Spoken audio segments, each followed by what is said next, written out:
আসসালামু আলাইকুম ভিউয়ার, আপনারা দেখতেই পাচ্ছেন আমাদের নোয়াখালীর বর্তমান পরিস্থিতি। পানির বন্দী হয়ে পড়েছে হাজারো গ্রামের মানুষগুলো।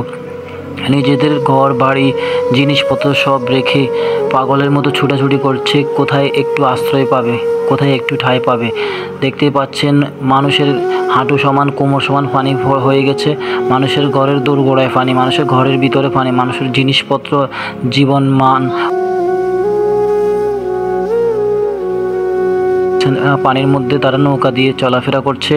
বিশেষ করে একজনের পিছনে একজন মানুষ আসতেছে কোথাও একটু নিরাপদ ঠাঁই পায় কিনা দেখার জন্য। এই যে আপনারা দেখতে পাচ্ছেন একটা বয়স্ক মহিলা দাঁড়িয়ে আছে, ওনার ঘরের দরজায় পানি উঠে গেছে।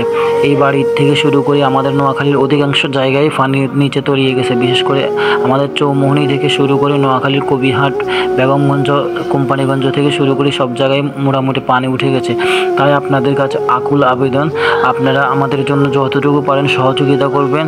যে যতটুকু পারেন সহযোগিতা করতে না পারলে মন থেকে দোয়া করবেন, যাতে আমাদের এই প্রাণের জন্মভূমি নোয়াখালী এবং বাংলাদেশের যে যে জায়গায় মানুষ পানিবন্দী হয়ে পড়েছেন, আল্লাহ যাতে সবাইকে রহম করুক, যাতে করে পানিগুলো ধীরে ধীরে কমে। এবং পানি বিশেষ করে আপনাদের যাদের বাসা দোতলা বা তিনতলা আছে, বিশেষ করে আপনাদের বাড়তি রুম আছে, আপনারা যতটুকু পারেন অন্যকে সহযোগিতা করেন। প্রয়োজন হলে 2 দিন 3 দিন যতটুকু পারেন কয়েকদিনের জন্য ওদেরকে ওখানে রাখেন।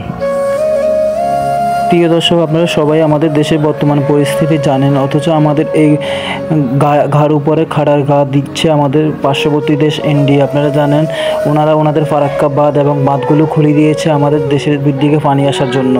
আসলে এটা একটা অনাকাঙ্ক্ষিত এবং একটা দুর্ব্যবহারের মতোই। ইনশাআল্লাহ আমাদের দেশ ঘুরে দাঁড়াবে, অবশ্যই ঘুরে দাঁড়াবে। আমরাও কিন্তু এর প্রতিবাদ এবং প্রতিশোধ নিয়ে ছাড়বো ইনশাআল্লাহ, আশা করি। আসলে আমাদের দেশের সাথে বর্তমান ব্যবহারটি আসলে খুবই দুঃখজনক ব্যাপার।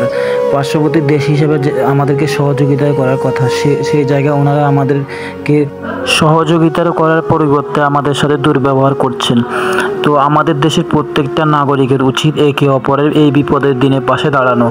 যে যার অবস্থান থেকে যতটুকু সম্ভব সাধ্যের মধ্যে প্রত্যেককে সহযোগিতা করা উচিত। যে যার অবস্থান থেকে অবশ্যই আপনারা অন্যকে সহযোগিতা এবং পাশে দাঁড়াবেন ইনশাল্লাহ। আশা করি আমাদের দেশের মানুষ খুবই অতিথিপরায়ণ এবং নিজেরা না খেয়ে অন্যকে খাওয়াতে ভালোবাসে। আশা করি আপনারা যারা এই দুর্দশা এবং বিপদগ্রস্ততার মধ্যে পড়েছেন প্রত্যেকের পাশে দাঁড়াবেন। আপনি আপনার অবস্থান থেকে আপনার বাসায় যদি খালি থাকে আপনি অবশ্যই আপনার প্রতিবেশীকে থাকার ব্যবস্থা করে দিবেন আশা করি।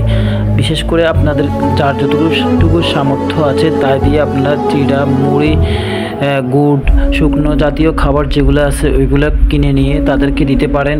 বিশেষ করে এই অনাকাঙ্ক্ষিত মৌসুমে আশা করি আপনারা যদি অন্যের পাশে দাঁড়ান, আপনাদের অন্ততপক্ষে হৃদয়ের সহানুভূতিটা ওনাদের জন্য বিশাল একটা সুবিধা হিসেবে দাঁড়াবে ইনশাল্লাহ, আশা করি।